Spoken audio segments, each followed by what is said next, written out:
Good morning, welcome back to my channel. So ಬನ್ನಿ, ಇವತ್ತು ನಾನು ಮನೇಲೇ ಇರೋಂತಹ ಒಂದು ಇಂಗ್ರೀಡಿಯೆಂಟ್ಸ್ಗಳನ್ನ ಉಪಯೋಗಿಸ್ಕೊಂಡು ನ್ಯಾಚುರಲ್ ಆಗಿ ಫೇಸ್ ಪ್ಯಾಕ್ ಮಾಡ್ಕೊಳ್ಳೋದು ಹೇಗೆ ಅಂತ ತೋರಿಸ್ತಾ ಇದ್ದೀನಿ. ಸೊ ಇವಾಗ ಮೊದಲಾಗಿ ನಾನು ಅರ್ಧ ಹೋಳಷ್ಟು ಟೊಮೆಟೊನ ತೊಗೊಂಡು ಅದನ್ನು ತುರಿದು ಟೊಮೆಟೊ ಪ್ಯೂರಿ ಥರ ಮಾಡ್ಕೊಂಡಿದ್ದೀನಿ. ನೆಕ್ಸ್ಟ್ ಅದಕ್ಕೆ 1 ಸ್ಪೂನಷ್ಟು ಕಡಲೆ ಹಿಟ್ಟು, ಚಿಟಿಕೆಯಷ್ಟು ಅರಿಶಿನ, ಆಲೂವೆರಾ ಜೆಲ್ನ ಹಾಕ್ಕೊಂಡು ಒಂದು ಅರ್ಧ ಸ್ಪೂನಷ್ಟು ರಾ ಮಿಲ್ಕನ್ನು ಹಾಕಿ ನಾವು ಮಿಕ್ಸ್ ಮಾಡಬೇಕು. ಇಲ್ಲಿ ಕಾಯಿಸಿಟ್ಟಿರೋ ಹಾಲು ಬೇಡ, ಹಸಿ ಹಾಲು ಏನಿರುತ್ತೆ ಅದನ್ನು ಹಾಕ್ಕೊಂಡು ನಾವು ಮಿಕ್ಸ್ ಕೊಡಬೇಕಾಗುತ್ತೆ. ಅದನ್ನು ಇವಾಗ ನೀವು ನೋಡಿಕೊಂಡು ನಿಮಗೆ ಎಷ್ಟು ಒಂದು ಅದಕ್ಕೆ ಬೇಕೋ ಆ ರೀತಿ ನೀವು ಕಲಸಿ ರೆಡಿ ಮಾಡಿ ಇಟ್ಕೊಳ್ಳಿ. ಸೊ ಇವಾಗ ಅದು ನೆಕ್ಸ್ಟು ಅದು ರೆಡಿ ಆದಮೇಲೆ ನಾನು ನನ್ನ ಒಂದು ಫೇಸ್ನ ಕ್ಲೆನ್ಸಿಂಗ್ ಮಾಡ್ಕೊತಾ ಇದ್ದೀನಿ. ಹಸಿ ಹಾಲಲ್ಲಿ ಕಾಟನ್ನ ಅದ್ದಿ ಅದರಿಂದ ನಾನು ನೀಟಾಗಿ ಫೇಸ್ನ ಕ್ಲೆನ್ಸಿಂಗ್ ಮಾಡ್ಕೊತಾ ಇದ್ದೀನಿ. ನಾನು ಫೇಸ್ ವಾಶ್ ಮಾಡಿದರೂ ಕೂಡ ಈ ರೀತಿ ಕ್ಲೆನ್ಸಿಂಗ್ ಮಾಡೇ ಯಾವುದೇ ರೀತಿ ಒಂದು ಪ್ಯಾಕ್ನ ಹಚ್ಕೊಳ್ಳೋದು. ಈ ರೀತಿ ಮಾಡೋದ್ರಿಂದ ನಿಮಗೆ ನಮ್ಮ ಒಂದು ಫೇಸ್ ಮೇಲೆ ಕೂತಿರೋಂತಹ ಒಂದು ಡಸ್ಟ್ ರಿಮೂವ್ ಆಗಿ ಸ್ಕಿನ್ನು ತುಂಬ ಚೆನ್ನಾಗಿ ಅನಿಸುತ್ತೆ. ಮತ್ತು ನಾವು ಏನೇ ಫೇಸ್ ಪ್ಯಾಕ್ ಹಾಕಿದರೂ ನಮಗೆ ಬೇಗ ರಿಸಲ್ಟ್ ಬಂದುಬಿಡುತ್ತೆ. ಸೊ ಇವಾಗ ನಾನು ನೀಟಾಗಿ ಕ್ಲೆನ್ಸಿಂಗ್ ಮಾಡ್ಕೊತಾ ಇದ್ದೀನಿ. ಫ್ರೆಂಡ್ಸ್, ಇನ್ನೊಂದು ಏನು ಗೊತ್ತಾ, ನೀವು ಬೇಗ ನಿಮಗೆ ರಿಸಲ್ಟ್ ಬರಬೇಕಂತ ಹೇಳಿದ್ರೆ ಮತ್ತು ನಿಮಗೆ ಬ್ಲ್ಯಾಕ್ ಥರ ಮಚ್ಚೆಗಳು ಏನಾದರೂ ಕಲೆಗಳಿದ್ದರೆ 1 ತಿಂಗಳು ಅಂದರೆ 30 ದಿನ ನೀವು ಬೆಳಗ್ಗೆ ಅಥವಾ ಸಾಯಂಕಾಲ ಒಂದು ಅರ್ಧ ಹೋಳಷ್ಟು ಟೊಮೆಟೊ ಹಣ್ಣನ್ನ ತೊಗೊಂಡು ನಿಮ್ಮ ಫೇಸ್ಗೆ ಮಸಾಜ್ ಕೊಟ್ಕೋತಾ ಬನ್ನಿ. ನೋಡಿ, ಬೇಕಿದ್ರೆ ನಿಮಗೆ ಖಂಡಿತ ರಿಸಲ್ಟ್ ಸಿಗುತ್ತೆ. ಯಾವುದೇ ರೀತಿ ಒಂದು ಕೆಮಿಕಲ್ಲು ಸೈಡ್ ಎಫೆಕ್ಟ್ ಇಲ್ದಿರ, ದುಬಾರಿ ಇಲ್ದಿರ, ದುಬಾರಿ ಅನ್ನಿಸ್ತಾನೆ ಒಂದು ನ್ಯಾಚುರಲ್ ಆಗೇ ನಿಮಗೆ ಮನೆಯಲ್ಲೇ ನಿಮಗೆ ರಿಸಲ್ಟ್ ಬಂದ್ಬಿಡುತ್ತೆ. ಸೊ ನೀವು ಇದನ್ನು ಟ್ರೈ ಮಾಡಿ ನನಗೆ ಕಮೆಂಟ್ ಮಾಡಿ ಹೇಳಿ, ಆಯಿತಾ? ಸೊ ಇವಾಗ ನಾನು ಕ್ಲೆನ್ಸಿಂಗ್ ಮಾಡಿದ್ದಾಯಿತು. ಇವಾಗ ನೆಕ್ಸ್ಟು ನಾನು ಫೇಸ್ಗೆ ಅದು ಏನು ಫೇಸ್ ಪ್ಯಾಕ್ ರೆಡಿ ಮಾಡಿ ಇಟ್ಕೊಂಡಿದ್ದೆ ಅದನ್ನು ಅಪ್ಲೈ ಮಾಡ್ಕೊತೀನಿ. ಈಗ ನೀವು ನೋಡ್ತಾ ಇರ್ಬೋದು ಯಾವ ರೀತಿ ಅದು ನಿಮಗೆ ಕಾಣಿಸ್ತಾ ಇದೆ ಅಂತ ಹೇಳಿ. ನಾನು ಟಿಶ್ಯೂನಲ್ಲಿ ನಾನು ಸ್ಕಿನ್ನ ನೀಟಾಗಿ ನಾನು ಡ್ರೈ ಮಾಡ್ಕೊತಾ ಇದ್ದೀನಲ್ವ, ಸೊ ಅಲ್ಲೇ ನಿಮಗೆ ಗೊತ್ತಾಗ್ತಾ ಇದೆ. ನನಗಂತೂ ಫೀಲ್ ಆಗ್ತಾ ಇದೆ ಸ್ಕಿನ್ ಲೈಟಾಗಿ ಸ್ವಲ್ಪ ಅದು ಕ್ಲಿಯರ್ ಆಗೋ ರೀತಿ ಅಂತ ಅನ್ನಿಸ್ತಾ ಇದೆ. ಸೊ ಇವಾಗ ಬನ್ನಿ ನಾನು ಅದು ಫೇಸ್ ಪ್ಯಾಕ್ನ ಹಚ್ಕೊತೀನಿ. ನನಗಂತೂ ಇವಾಗ ಏನಾಗ್ಬಿಟ್ಟಿದೆ ಅಂತ ಹೇಳಿದ್ರೆ, ನಾನು ಆದಷ್ಟು ಒಂದು ಗ್ಯಾಸ್ ಸ್ಟವ್ ಮುಂದೆನೇ ಕೆಲಸ ಮಾಡೋದ್ರಿಂದ, ಅಂದರೆ ನಾನು ಮಿಲೆಟ್ಸ್ ಫ್ರೈ ಮಾಡೋದಾಗಿರ್ಬೋದು, ನಾನು ತುಂಬ ಹೊತ್ತು ನಾನು ಸ್ಟವ್ ಮುಂದೆ ಕೂತ್ಕೋತೀನಿ. ಹಾಗಾಗಿ ನನಗೆ ಸ್ಕಿನ್ನು ತುಂಬಾ ಹಾಳಾಗಿದೆ ಅಂತಲೇ ಹೇಳ್ಬೋದು. ಅದು ಒಂಥರ ಗ್ಲೋ ಇಲ್ಲ. ಇವಾಗ ನಂಗೆ ಗೊತ್ತಾಗ್ಬಿಡುತ್ತೆ, ತುಂಬ ಕೆಲಸ ಇರುತ್ತೆ, ಟೆನ್ಷನ್ನು. ಹಾಗಾಗಿ ನನಗೆ ಸ್ವಲ್ಪ ಸ್ಕಿನ್ ಇವಾಗ ಹಾಳಾಗಿದೆ. ಹಾಗಾಗಿ ಇವಾಗ ನಾನು ಮನೆಯಲ್ಲೇ ಈ ರೀತಿ ಒಂದು ಸ್ಕಿನ್ ಕೇರ್ನ ಮಾಡ್ಕೊಳ್ಳೋಣ ಅಂತೇಳಿ ಅನ್ಕೋತಾ ಇದ್ದೀನಿ. ಸೊ ಇವಾಗ ಅಪ್ಲೈ ಮಾಡಿದ್ದಾಯಿತು. ಇವಾಗ ಇದನ್ನು ಒಂದು 10ರಿಂದ 15 ನಿಮಿಷ ಅಥವಾ ಒಂದು 20 ಮಿನಿಟ್ಸು ನಾನು ಒಣಗೋದಕ್ಕೆ ಬಿಟ್ಬಿಡ್ತೀನಿ. ನೆಕ್ಸ್ಟು ಅದಾದ ನಂತರ ನಾನು ಫೇಸ್ ವಾಶ್ನ ಮಾಡ್ಕೊತೀನಿ. ನಾನಿಲ್ಲಿ ಜಸ್ಟ್ ಮುಖಕ್ಕೆ ಮಾತ್ರ ಅಪ್ಲೈ ಮಾಡ್ತಾಯಿದ್ದೀನಿ. ನೀವು ಬೇಕಂದರೆ ಕುತ್ತಿಗೆ ಎಲ್ಲದಕ್ಕೂ ಕೂಡ ನೀವು ಅಪ್ಲೈ ಮಾಡ್ಕೊಬೋದು.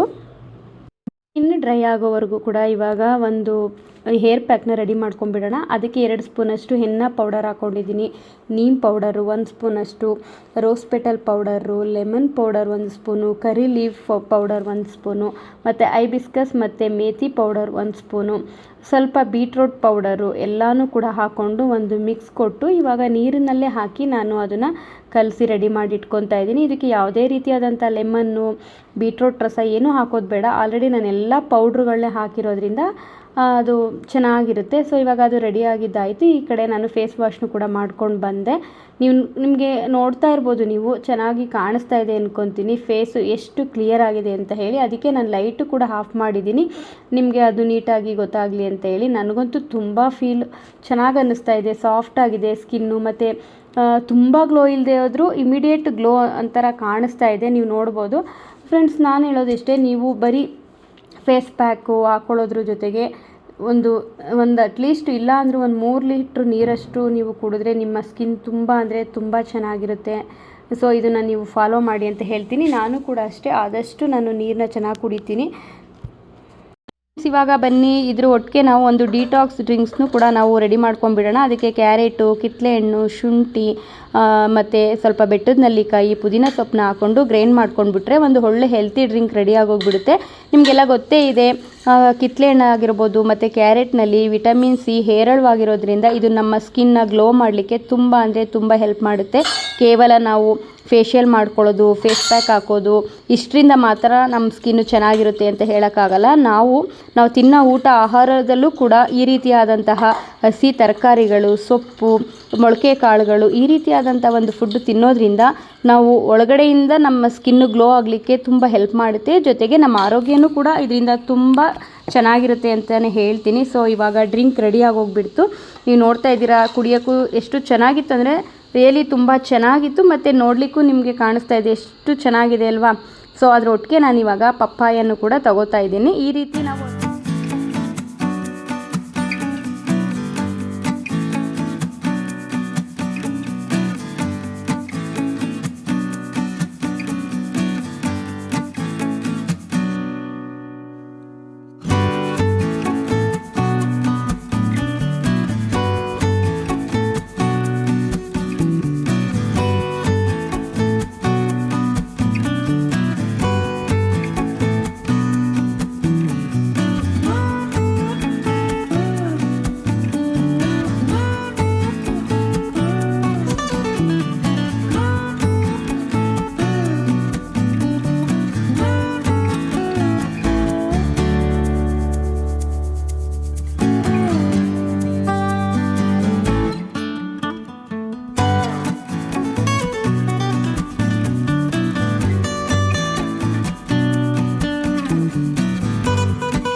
ನೋಡಿದ್ರಲ್ಲ ನನ್ನ ಒಂದು ಇವತ್ತಿನ ಒಂದು ಸೆಲ್ಫ್ ಕೇರ್ ರುಟೀನ್ ಹೇಗಿತ್ತು ಅಂತ ಹೇಳಿ. ಸ್ಕಿನ್ ಆಗಿರ್ಬೋದು, ಹೇರ್ ಆಗಿರ್ಬೋದು.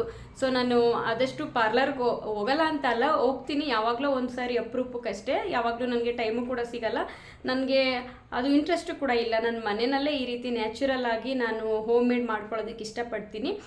ಸ್ಕಿನ್ನು ಅಷ್ಟೇ, ಹೇರು ಅಷ್ಟೇ. ಇವಾಗ ನೀವು ಹೇರ್ ನಿಮಗೆ ಕಾಣಿಸ್ತಾ ಇರ್ಬೋದು ಎಷ್ಟು ಶೈನಿ ಥರ ಆಗಿದೆ ಅಂತ ಹೇಳಿದ್ರೆ, ತುಂಬ ನನಗೆ ಸ್ವಲ್ಪ ಆಲ್ರೆಡಿ ವೈಟ್ ಹೇರ್ಸ್ ಬರ್ತಾ ಇದೆ ಈಗ ಅಂತ ಹೇಳಿದ್ರೆ ಅದು ನಾರ್ಮಲ್ ಆಗಿಬಿಟ್ಟಿದೆ ಬಿಡಿ ಈಗಿನವ್ರಿಗೆ. ಸೊ ಈಗಿನ ಫುಡ್ಡು, ನೀರು, ವೆದರಿಂದ ಎಲ್ಲ ಬೇಗನೆ ವೈಟ್ ಹೇರ್ಸ್ ಬಂದುಬಿಡುತ್ತೆ. ನಾನು ಆದಷ್ಟು ಕಲರ್ನ ಹಚ್ಚೋದನ್ನ ಅವಾಯ್ಡ್ ಮಾಡ್ತೀನಿ. ಈ ರೀತಿ ನ್ಯಾಚುರಲ್ ಆಗಿ ನಾನು ಹೇರ್ ಪ್ಯಾಕ್ನ ಮಾಡಿಕೊಂಡು ನಾನು ಅಪ್ಲೈ ಮಾಡ್ತೀನಿ. ಇದರಿಂದ ನನಗೆ ವೈಟ್ ಹೇರ್ಸ್ ಇರೋದು ಕಾಣಿಸೋದಿಲ್ಲ. ಸೊ ಬೇಕಂತ ಹೇಳಿದ್ರೆ ನೀವು ಇದ್ರ ಮೇಲೆ ನೀವು ಬ್ಲ್ಯಾಕು ನೀವೇನು ಕಲರ್ ಹಾಕೊತೀರ ಅದನ್ನ ಹಾಕ್ಕೊಂಡ್ರೆ ನಿಮಗೆ ಲಾಂಗ್ ಟೈಮು ಬೇಗ ಅದು ಹೋಗಲ್ಲ, ವೈಟ್ ಹೇರ್ಸ್ ನಿಮಗೆ ಕಾಣಿಸಲ್ಲ, ತುಂಬ ದಿನವೇ ಬರುತ್ತೆ. ಸೊ ಸ್ಕಿನ್ನು ಅಷ್ಟೇ, ನನ್ನ ಸ್ಕಿನ್ಗೂ ನ್ಯಾಚುರಲ್ ಆಗಿ ಮನೆಯಲ್ಲೇ ಇರೋಂತಹ ಒಂದು ಇಂಗ್ರೀಡಿಯೆಂಟ್ಸ್ ಎಲ್ಲ ಉಪಯೋಗಿಸ್ಕೊಂಡು ಅವಾಗವಾಗ ಫೇಸ್ ಪ್ಯಾಕ್ ಆಗಿರ್ಬೋದು, ಸ್ಕ್ರಬ್ ಎಲ್ಲ ಮಾಡ್ತಿರ್ತೀನಿ. ಎಷ್ಟು ನಿಮಗೆ ರಿಸಲ್ಟ್ ಕಾಣಿಸ್ತಾ ಇದೆ ಅನ್ಕೊತೀನಿ. ನೋಡಿ, ನಾನು ಇವಾಗ ಯಾವುದೇ ರೀತಿ ಒಂದು ಫೌಂಡೇಶನ್ ಆಗಿರಲಿ, ಪೌಡರ್ ಏನೂ ಕೂಡ ನಾನು ಫೇಸ್ಗೆ ಅಪ್ಲೈ ಮಾಡಿಲ್ಲ, ಜಸ್ಟ್ ಫೇಸ್ ಕ್ರೀಮ್ ಮಾತ್ರ ಹಚ್ಚಿದ್ದೀನಿ. ಸೊ ಬೇಗ ರಿಸಲ್ಟು ನಮಗೆ ಬಂದುಬಿಡುತ್ತೆ. ನಿಮಗೆ ಟೈಮ್ ಇಲ್ಲ, ಏನೋ ಫಂಕ್ಷನ್ ಇದೆ, ನಾಳೆ ನಾಡಿದ್ದು ಪಾರ್ಲರ್ಗೆ ಹೋಗೋಕ್ಕೆ ಟೈಮ್ ಇಲ್ಲ ಅನ್ನೋಂಥ ಟೈಮಲ್ಲಿ ಈ ರೀತಿಯಾದಂಥ ಒಂದು ಹೋಮ್ ರೆಮಿಡೀಸ್ನ ಉಪಯೋಗಿಸ್ಕೊಂಡು ನೀವು ಮನೆಯಲ್ಲೇ ಮಾಡ್ಕೋಬೋದು. ಸೊ ಏನಂತ ಹೇಳಿದ್ರೆ ಫ್ರೆಂಡ್ಸ್, ನಾನು ಹೇಳೋದು ಏನಂತ ಹೇಳಿದ್ರೆ, ಬರೀ ನಮ್ಮ ಸ್ಕಿನ್ನು ಏರುಗಷ್ಟೇ ನಾವು ಒಂದು ಏನು ಹೇಳ್ತೀವಿ ಒಂದು ಕೇರ್ ಮಾಡಿಬಿಟ್ರೆ ಆಗಲಿಲ್ಲ. ಸೊ ನಮ್ಮ ಮೈಂಡ್ಗೂ ಕೂಡ ನಾವು ಕೇರ್ ಮಾಡಬೇಕಾಗತ್ತೆ. ನಾವು ಹೊರಗಡೆ ಔಟರ್ ಲುಕ್ ಮಾತ್ರ ಕೇರ್ ಮಾಡಿ ನಮ್ಮ ಒಂದು ಆರೋಗ್ಯ ಅಂದರೆ ಒಳಗಡೆ ಇರೋಂಥ ಒಂದು ಆರೋಗ್ಯ ಏನಿದೆ ಅದನ್ನು ನೆಗ್ಲೆಕ್ಟ್ ಮಾಡಿದ್ರೆ ಖಂಡಿತ ಅದು ತಪ್ಪಾಗುತ್ತೆ. ನಮ್ಮ ಹೆಲ್ತ್ ತುಂಬ ಇಂಪಾರ್ಟೆಂಟು. ಸೊ ನಾನು ಹೇಳೋದೇನೆಂದರೆ, ಆದಷ್ಟು ಒಂದು ಒಳ್ಳೆ ಆರೋಗ್ಯನ ಕಾಪಾಡ್ಕೊಳ್ಳಿ, ಒಳ್ಳೆ ಒಂದು ಫುಡ್ನ ತಿಂದ್ಕೊಂಡು ಒಳ್ಳೆ ರೀತಿಲಿ ನೀವು ಜೀವನನ ಕಳೀರಿ ಅಂತ ನಾನು ಹೇಳ್ತೀನಿ.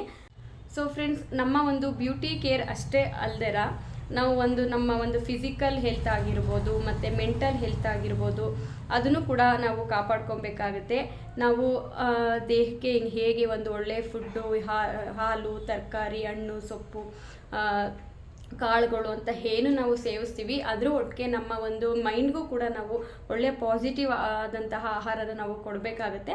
ಅಂದರೆ ಪಾಸಿಟಿವ್ ಆಹಾರ ಅಂತ ಅಂದರೆ ಮೈಂಡ್ಗೆ ಏನಿರ್ಬೋದು ಅಂದರೆ ಒಂದು ಒಳ್ಳೆಯ ವಿಚಾರನ ಯೋಚನೆ ಮಾಡೋದಾಗಿರ್ಬೋದು, ಪಂಚೇಂದ್ರಿಯಗಳು ಅಂತ ನಾವೇನು ಹೇಳ್ತೀವಿ ಅದಕ್ಕೆ. ಇವಾಗ ಕಿವಿಗೆ ಒಂದು ಒಳ್ಳೆ ಮಾತುಗಳು ಅವಾಗ ನಾವು ಒಂದು ಕಿವಿಗೆ ಹಾಕ್ತಾ ಇರೋದು, ಅಂದರೆ ಒಂದು ಸ್ಪೀಚ್ ಆಗಿರ್ಬೋದು, ದೊಡ್ಡವರು ಒಂದು ಸ್ಪೀಚಸ್ ಆಗಿರ್ಬೋದು ಅದನ್ನು ಕೇಳೋದಾಗಿರ್ಬೋದು, ಒಂದು ತಿಳಿದವರು ಏನು ಹೇಳ್ತಾರೆ ಅದನ್ನು ಒಂದು ಕೇಳೋದಾಗಿರ್ಬೋದು, ಮತ್ತು ಕಣ್ಣು ನಾವು ಒಳ್ಳೆ ದೃಶ್ಯಗಳನ್ನ ನೋಡೋದ್ರಿಂದ ಮತ್ತು ಒಳ್ಳೆ ಮಾತನ್ನ ಆಡೋದ್ರಿಂದ ಈ ರೀತಿಯಾಗಿ ನಾವು ಪಂಚೇಂದ್ರಿಯಗಳಿಗೂ ಕೂಡ ಒಂದು ಒಳ್ಳೆಯ ಆಹಾರನ ಕೊಡೋದ್ರಿಂದ ನಾವು ನಮ್ಮ ದೇಹ ಮತ್ತು ನಮ್ಮ ಮನಸ್ಸನ್ನ ನೋಡಿಕೊಂಡ್ರೆ ಅದು ಕೂಡ ನಮ್ಮನ್ನು ತುಂಬ ಚೆನ್ನಾಗಿ ನೋಡಿಕೊಂಡು ನಮ್ಮನ್ನ ಒಳ್ಳೆಯ ರೀತಿ ಜೀವನ ನಡೆಸೋದು ಅಲ್ಲದೆ ನಮ್ಮನ್ನ ಸಾಧನೆ ಕಡೆಗೆ ಕರ್ಕೊಂಡು ಹೋಗುತ್ತೆ ಅಂತ ಹೇಳ್ತಾ, ಆದಷ್ಟು ಪಾಸಿಟಿವ್ ಆಗಿರಿ, ನೆಗೆಟಿವ್ ಥಾಟ್ಸ್ನ ಕಡಿಮೆ ಮಾಡಿ. ಸೊ ನನಗೆ ನೆಗೆಟಿವ್ ಅಂದ ತಕ್ಷಣ ನೆನಪಾಯಿತು, ಹೇಳ್ಬಿಡ್ತೀನಿ. ಏನಂತ ಹೇಳಿದ್ರೆ ನನಗೆ ಒಂದು ವೀಕಿಂದ ಅಂದ್ಕೊಳ್ಳಿ ಒಂದು 3-4 ಜನ ನನಗೆ ವಾಟ್ಸಪ್ಪಲ್ಲಿ ಮೆಸೇಜ್ ಮಾಡಿದರು, ಮೇಡಮ್ ನೀವು ಯಾವ ರೀತಿ ನೆಗೆಟಿವ್ ಕಮೆಂಟ್ನ ನೀವು ಅವಾಯ್ಡ್ ಮಾಡ್ತೀರಾ, ಈ ರೀತಿ ಜನಗಳಿಂದ ನಾವು ಅವ್ರನ್ನ ಹೇಗೆ ಹ್ಯಾಂಡ್ಲ್ ಮಾಡೋದು ಅಂತ ಹೇಳಿ ನನಗೆ ಮೆಸೇಜ್ ಮಾಡಿದರು.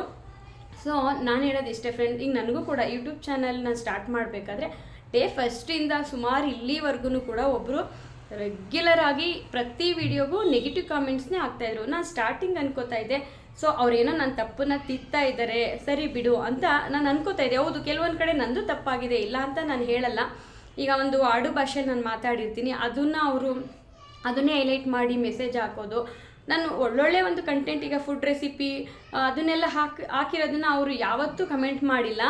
ಇವಾಗ ಎಕ್ಸಾಂಪಲ್ಗೆ ಹೇಳ್ತೀನಿ, ಈರುಳ್ಳಿನ ಏನೋ ಒಂದು ತರಕಾರಿ ಏನೋ ಹೇಳಿದ್ದೀನಿ, ಹೆಚ್ಕೊಳ್ಳೋದು ಅನ್ನೋದು ಓಕೆ, ನನಗೂ ಕೂಡ ಗೊತ್ತು ಅದು. ಆದರೆ ಏನೂ ಮಾಡೋಕ್ಕಾಗಲ್ಲ, ನಾವು ದಿನನಿತ್ಯ ಆಡು ಭಾಷೆನ ಉಪಯೋಗಿಸ್ಕೊಂಡು ಕೆಲವೊಂದು ಟೈಮು ಆ ಥರ ಬಂದುಬಿಡುತ್ತೆ. ಸೊ ನಾವು ಅಷ್ಟೊಂದೆಲ್ಲ ಡೀಪಾಗಿ ಅದನ್ನು ನೋಡ್ತಾ ಹೋದರೆ ನಾವು ಆಡೋ ಪ್ರತಿಯೊಂದು ಮಾತಲ್ಲೂ ತಪ್ಪು ಹುಡುಕ್ಬೋದು, ಆ ಥರ ಅನಿಸ್ಬಿಡುತ್ತೆ. ಹೌದಲ್ವಾ? ಇವಾಗ ನಾವು ಯಾವಾಗಲೂ ಪುಸ್ತಕದಲ್ಲಿ ಬರ್ದಿರೋ ರೀತಿ ನಾವು ಕುಳಿತುಕೊಳ್ಳಿ ಅಂತ ಹೇಳ್ತೀವ, ಇಲ್ಲ ಕೂತ್ಕೊಳ್ಳಿ ಅಂತ ಹೇಳ್ತೀವಿ. ಸೊ ಹಾಗೆ ಅಲ್ವಾ, ಅವರು ಎಷ್ಟು ನೆಗೆಟಿವ್ ಕಮೆಂಟ್ ಅಂದರೆ ನನಗೆ ಲಾಸ್ಟಲ್ಲಿ ತುಂಬ ನಾನು ಇಗ್ನೋರ್ ಮಾಡಿರಲಿಲ್ಲ, ಅದು ಬ್ಲಾಕ್ ಕೂಡ ಮಾಡಿರಲಿಲ್ಲ. ಇರಲಿ ಬಿಡು, ಏನೋ ಅವ್ರು ತಪ್ಪು ಹೇಳ್ತಾ ಇದ್ದಾರೆ, ತಿತ್ಕೊಳ್ಳೋಣ ಅನ್ನೋ ರೀತಿಲಿ ಇತ್ತು.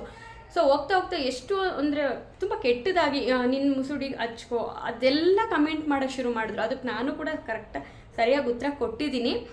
ಹೇಳ್ಕೊಬೇಕಂದ್ರೆ ನೀವು ಕೆಲವ್ರು ನೋಡಿದಿರೋ ಏನೋ ನನ್ನ ಒಂದು ರಿಪ್ಲೈನ ಗೊತ್ತಿಲ್ಲ. ನಾನು ಯಾರಿಗೂ ಕೂಡ ಇಲ್ಲಿವರೆಗೂ ಏಕವಚನದಲ್ಲಿ ನನಗೆ ಯಾರನ್ನೂ ನಾನು ಮಾತಾಡೋದೇ ಇಲ್ಲ. ಸೊ ಚಿಕ್ಕವರಾದರೆ ಓಕೆ, ನಾವು ಮಾತಾಡಿರ್ತೀವಿ, ಇಲ್ಲ ಅಂತಲ್ಲ. ಸೊ ನಾನು ಯಾರಿಗೂ ಏಕವಚನ ಉಪಯೋಗಿಸಲ್ಲ. ನಾನು ಅದೇ ರೀತಿ ಉತ್ತರ ಕೊಟ್ಟೆ. ಕೆಲವೊಂದು ಸಲ ಏನು ಮಾಡಬೇಕಾಗುತ್ತೆ, ಅವ್ರಿಗೆ ನಾವು ಸುಮ್ಮನೆ ಅವ್ರು ಹೇಳಿದ್ದೆಲ್ಲ ಕೇಳ್ಕೊಂಡು ಹೋದರೆ ಇವರೇನೋ ಸುಮ್ಮನಿದ್ದಾರೆ ಅಂತ ತುಂಬ ಜಾಸ್ತಿ ಮಾಡ್ಕೊತಾರೆ.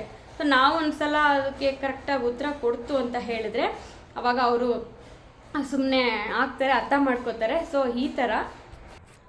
ಸೊ ನಾನು ಹೇಳೋದು ಇಷ್ಟೇ ಫ್ರೆಂಡ್ಸ್, ತೊಗೊಳ್ಳಿ, ನೆಗೆಟಿವ್ ತೊಗೋಬಾರ್ದು ಅಂತ ಅಲ್ಲ, ನಮ್ಗೆ ಗೊತ್ತಾಗ್ಬಿಡುತ್ತೆ ಯಾರು ಯಾವುದಕ್ಕೆ ಹೇಳ್ತಾ ಇದ್ದಾರೆ, ಅದು ಕರೆಕ್ಟಾ, ಅದು ಒಳ್ಳೇದಾ ಕೆಟ್ಟದಾ ಅಂತ ನಮಗೆ ಗೊತ್ತಾಗ್ಬಿಡುತ್ತೆ. ಗೊತ್ತಾಗದೇ ಇರೋಷ್ಟು ನಮಗೆ ಬುದ್ಧಿ ಇರಲ್ಲ ಅಂತ ಅಲ್ಲ. ಸೊ ನಮ್ಮ ಬೆಳವಣಿಗೆಗೆ, ನಮ್ಮ ಒಳ್ಳೆಯದಕ್ಕೆ ಅವ್ರು ಏನೋ ಹೇಳ್ತಾ ಇದ್ದಾರೆ ಅಂದರೆ ಖಂಡಿತ ತೊಗೊಳ್ಳೋಣ. ನಾನು ಕೂಡ ಅಷ್ಟೇ, ಯಾರೇ ನೆಗೆಟಿವ್ ಹೇಳಿದ್ರು ನಾನು ಫಸ್ಟ್ ಬೇಜಾರು ಮಾಡ್ಕೊಳ್ಳಲ್ಲ. ಬಟ್ ನನಗೆ ಗೊತ್ತಾಗುತ್ತೆ ಅವ್ರು ಯಾವ ರೀತಿ ಹೇಳ್ತಾ ಇದ್ದಾರೆ. ಆವಾಗ ನಾನೇನು ಮಾಡ್ತೀನಿ, ಅವ್ನು ಇಗ್ನೋರ್ ಮಾಡಿಬಿಡ್ತೀನಿ, ತಲೆ ಕೆಡ್ಸ್ಕೊಳ್ಳೋಕ್ಕಾಗಲ್ಲ. ಫಸ್ಟ್ ಆಫ್ ಆಲ್ ನಾನು ನೆಗೆಟಿವ್ನ ತಲೆಗೆ ಹಾಕೊಳ್ಳೋಕ್ಕೆ ಹೋಗಲ್ಲ. ಯಾವುದೇ ಕೆಲಸ ಮಾಡೋಕ್ಕೆ ಹೋಗಲಿ, ಯಾವುದೇ ಫೀಲ್ಡ್ ಆಗಿರಲಿ, ಎಷ್ಟೇ ದೊಡ್ಡ ಸಾಧನೆ ಮಾಡಿರೋರಾಗಲಿ ಅವ್ರನ್ನೇ ಬಿಡಲ್ಲ. ಇನ್ನು ನಾವೆಲ್ಲ ಯಾವ ಲೆಕ್ಕ ಅಲ್ವಾ? ಸೊ ಹಾಗಾಗಿ ಹೌದು, ನಾವು ಎದುರಬೇಕು. ನಾನಂತೂ ತುಂಬ ರೆಸ್ಪೆಕ್ಟ್ ಮಾಡ್ತೀನಿ, ಎದುರುತ್ತೀನಿ. ಯಾರಿಗೆ ಅಂತ ಹೇಳಿದ್ರೆ ನಮ್ಮ ತಂದೆ ತಾಯಿ, ನಮ್ಮ ಬಂಧುಗಳು, ನಮ್ಮ ಒಂದು ಏಳಿಗೆನ ಯಾರು ಬಯಸ್ತಾರೆ ಅವರು, ಎಲ್ಲದಕ್ಕಿಂತ ಹೆಚ್ಚಾಗಿ ದೇವರು. ನಾವು ಮಾಡೋ ಕೆಲಸನ ಮೇಲೊಬ್ಬ ಎಲ್ಲ ಸರಿನೋ ತಪ್ಪೋ ಅಂತೆಲ್ಲ ಲೆಕ್ಕಾಚಾರ ಹಾಕಿ ತೂಗ್ತಾ ಇರ್ತಾನೆ. ಸೊ ನಾವು ಅವನಿಗೆ ಎದುರಿ ಬಾಳಬೇಕು. ಏನೇ ಇದ್ರೂ ದೇವ್ರಿಗೆ ಒಂದು ಎದುರಿ ನಾವು ಜೀವನ ಮಾಡಬೇಕಾಗುತ್ತೆ. ಸರಿ ತಪ್ಪು ಹಂಗನ್ಬಿಟ್ಟು ನಾವು ಮಾಡಿದ್ದೆ ಸರಿ ಅಂತಲೂ ಹೋಗೋಕ್ಕಾಗಲ್ಲ ಅಲ್ವಾ? ಸೊ ಹೀಗೆ. ಆಮೇಲೆ ಕೆಲವೊಬ್ಬರು ತುಂಬ ಒಳ್ಳೆ ಫ್ರೆಂಡ್ಸ್ ಕೂಡ ಇರ್ತಾರೆ, ಇಲ್ಲ ಅಂತಲ್ಲ. ಎಕ್ಸಾಂಪಲ್ ನನಗೇನೆ ಎಷ್ಟು ಜನ, ನಾನು ಅವ್ರಿಗೊಂದು ಫೋನ್ ಮಾಡಲ್ಲ, ಒಂದು ಏನು ಮೆಸೇಜ್ ಮಾಡೋಕ್ಕಾಗಿರಲ್ಲ ಕೆಲಸ ಅಂದ್ಕೊಂಡು, ಅವರೇ ಫೋನ್ ಮಾಡ್ತಾರೆ. ನಾನು ಫೋನ್ ಮಾಡದೇ ಇದ್ದರೂ ಬೇಜಾರು ಮಾಡ್ಕೊಳ್ಳಲ್ಲ. ಕೆಲವೊಂದು ಸಲ ಕಮೆಂಟ್ ಮಾಡ್ತಾರೆ, ಈ ರೀತಿ ಮಾಡಿ ತುಂಬ ಚೆನ್ನಾಗಿ ಬರ್ತಾಯಿದೆ. ಪರ್ಸ್ನಲ್ ಆಗಿರ್ಬೋದು, ಬಿಸ್ನೆಸ್ ಆಗಿರ್ಬೋದು, ಯೂಟ್ಯೂಬ್ದಾಗಿರ್ಬೋದು, ಯಾವುದೇ ಆದರೂ ಕೂಡ ಅಷ್ಟೇ. ಎಷ್ಟು ನನಗೆ ಅವಾಗ ಖುಷಿ ಅನಿಸುತ್ತೆ ಅಂದರೆ, ಎಷ್ಟೋ ದಿನ ನಾನು ಮೆಸೇಜೇ ಮಾಡಿರಲ್ಲ, ಅವರೇ ರಿಪೀಟ್ ಮೆಸೇಜು ಫೋನ್ಸ್ ಮಾಡ್ತಿರ್ತಾರೆ. ಅದು ನಿಜವಾದ ಫ್ರೆಂಡ್ಶಿಪ್ಪು. ಆ ಥರ ನನಗೆ ತುಂಬ ಅಂದರೆ ತುಂಬ ಜನ ಸಿಕ್ಕಿದ್ದಾರೆ ಈ ಬಿಸ್ನೆಸ್ಸಿಂದ, ಯೂಟ್ಯೂಬಿಂದ. ಸೊ ಅದಂತೂ ತುಂಬ ಖುಷಿಯಾಗುತ್ತೆ. ಓಕೆ ಫ್ರೆಂಡ್ಸ್, ತುಂಬ ಜಾಸ್ತಿ ಆಯಿತು ಅಂತ ಅನಿಸುತ್ತೆ. ಸೊ ನಾನು ಹೇಳೋದಿಷ್ಟೇ, ಯಾರು ನಮ್ಮ ಬಗ್ಗೆ ನೆಗೆಟಿವ್ ಮಾತಾಡೋದನ್ನ ನೀವು ತಲೆಗೆ ಹಾಕೊಂಡ್ಬೇಡಿ. ನೀವು ಕರೆಕ್ಟಾಗಿ ಹೋಗ್ತಾ ಇದ್ದೀರಾ, ಹೋಗಿ ನೀವು ಮಾಡೋ ಕೆಲಸ ಕರೆಕ್ಟಾಗಿ ನ್ಯಾಯವಾದ ರೀತಿಲಿ ನೀವು ಮಾಡ್ತಾ ಇದ್ದೀರಾ, ಅದರಿಂದ ನಿಮ್ಮ ಬೆಳವಣಿಗೆ ಆಗ್ತಾ ಇದೆಯಾ, ನಿಮಗೆ ಒಳ್ಳೇದಾಗ್ತಾ ಇದೆಯಾ, ನೀವು ಅದರಿಂದ ಒಂದು 4 ಜನಕ್ಕೆ ಒಳ್ಳೇದಾಗ್ತಾ ಇದೆಯಾ, ಅಷ್ಟೇ ಫ್ರೆಂಡ್ಸ್. ಬೇರೆದು ಯಾವುದನ್ನು ತಲೆಗೆ ಹಚ್ಕೊಬೇಡಿ ಅಂತ ನಾನು ಹೇಳೋಕ್ಕೆ ಇಷ್ಟಪಡ್ತೀನಿ. ಸೊ ನಾನು ಕೂಡ ಹಾಗೇ ಇರೋದು. ನಾನು ಏನಂದರೆ, ನಾನು ಮಾಡೋ ಕೆಲಸ ಕರೆಕ್ಟಾಗಿರಬೇಕು, ಜೊತೆಗೆ ಅದರಿಂದ 4 ಜನಕ್ಕೆ ನಾನು ಒಳ್ಳೆ ಕೆಲಸ ಮಾಡಬೇಕು. ಯಾಕೆಂದರೆ ನಾಳೆ ದಿನ ಏನೋ ಇವತ್ತಿದ್ದವ್ರು ನಾಳೆ ಇರಲ್ಲ. ಸೊ ಹಾಗೆ ನಾವು ಅಲ್ಲ ಹೇಳೋದಷ್ಟೇ, ಮಾತು ಕೇಳ್ತಾ ಇದ್ದೀನಿ. ಸೊ ನಾವು ಹೋದ್ರೂ ಕೂಡ ಅಟ್ಲೀಸ್ಟ್ ಒಂದು 4 ಜನ ಅಯ್ಯೋ ಈ ಥರ ವ್ಯಕ್ತಿ ಇದ್ರಪ್ಪ, ಈ ಥರ ಕೆಲಸ ಎಲ್ಲ ಮಾಡ್ತಿದ್ರು ಅಂತ ನೆನೆಸ್ಕೊಳ್ಳೋಂಗೆ ಒಂದು ಒಳ್ಳೆ ಕೆಲಸಗಳನ್ನ ಮಾಡಿ ನೆನಪನ್ನ ಬಿಟ್ಟು ಹೋಗ್ಬೇಕು ಅಷ್ಟೇ. ಓಕೆ ಫ್ರೆಂಡ್ಸ್, ಇದಾಗಿತ್ತು ಇವತ್ತಿನ ನನ್ನ ಲಾಗ್ ಅಂತ ಹೇಳ್ಬೋದು. ಒಂದೇ ದಿನ ಎಲ್ಲ ಬೇಡ, ಇನ್ನೂ ತುಂಬ ವಿಚಾರಗಳು ನಿಮ್ಮ ಹತ್ರ ಶೇರ್ ಮಾಡ್ಕೊಳ್ಳೋದಿದೆ. ಸೊ ಇನ್ನೂ ಯಾರಾದರೂ ನನ್ನ ಚಾನಲ್ಗೆ ಸಬ್ಸ್ಕ್ರೈಬ್ ಮಾಡ್ಕೊಂಡಿಲ್ಲ ಅಂದರೆ ಪ್ಲೀಸ್ ಸಬ್ಸ್ಕ್ರೈಬ್ ಮಾಡಿ, ಶೇರ್ ಮಾಡಿ, ಕಮೆಂಟ್ ಮಾಡಿ ಅಂತ ಹೇಳ್ತಾ, ಇನ್ನು ಮುಂದಿನ ದಿನಗಳಲ್ಲಿ ಒಳ್ಳೆ ಒಂದು ಮೋಟಿವೇಶನಲ್ ವೀಡಿಯೋಗಳನ್ನ ನಾನು ಮಾಡ್ತೀನಿ. ತುಂಬ